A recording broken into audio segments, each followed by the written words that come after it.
Assalamualaikum warahmatullahi wabarakatuh.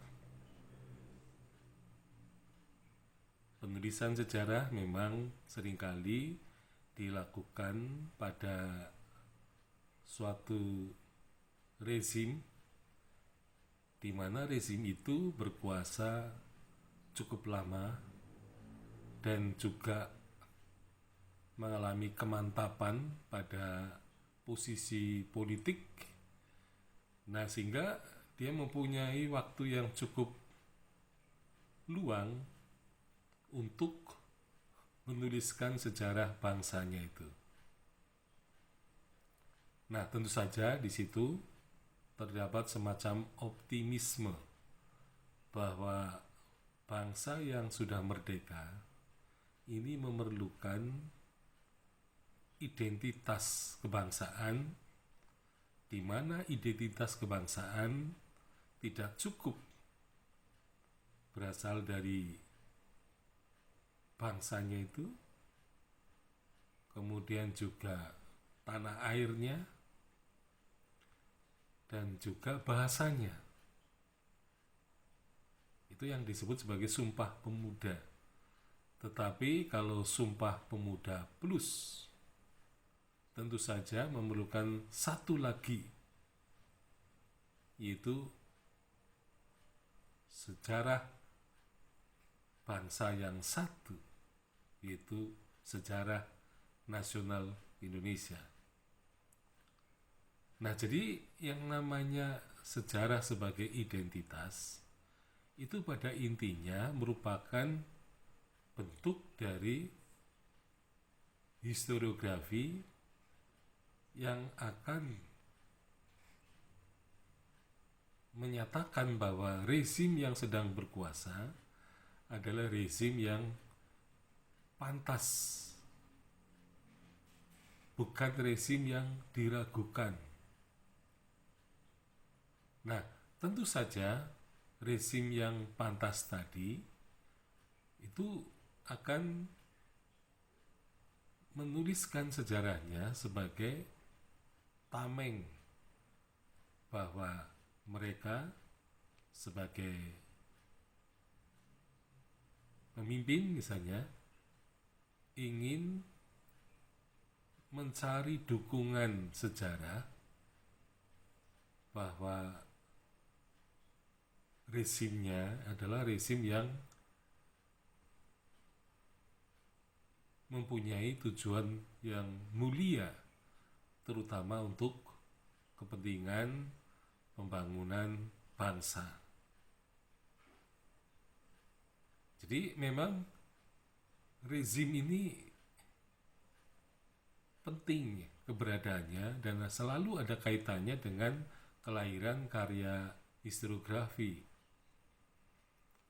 Nah, memang rezim Soekarno misalnya dan juga rezim Soeharto, mereka memang tidak mengetahui kapan rezim itu akan berakhir, karena tidak ada pembatasan ya mereka sebagai presiden. Nah, ini tentu saja berbeda pada masa reformasi. Jadi setelah masa reformasi, presiden dibatasi jabatannya hanya 2 kali. Nah, ketika 2 kali menjadi presiden, mereka merasa belum mengalami kemantapan posisi. Nah, sebenarnya SBY bisa menulis sejarah pada masanya, terutama untuk melegitimasikan kekuasaannya. Tetapi ternyata SBY tidak melakukannya. Begitu pula dengan Joko Widodo ya, sebagai presiden yang menjabat 2 kali masa jabatan. Nah, tentu saja ini berakibat bahwa sejarah Indonesia mengalami kemandegan. Artinya pergerakannya mungkin hanya dikatakan bergerak atau berjalan di tempat. Nah, tentu saja ketika gerakannya terbatas, maka hasil atau karyanya pun akan terbatas.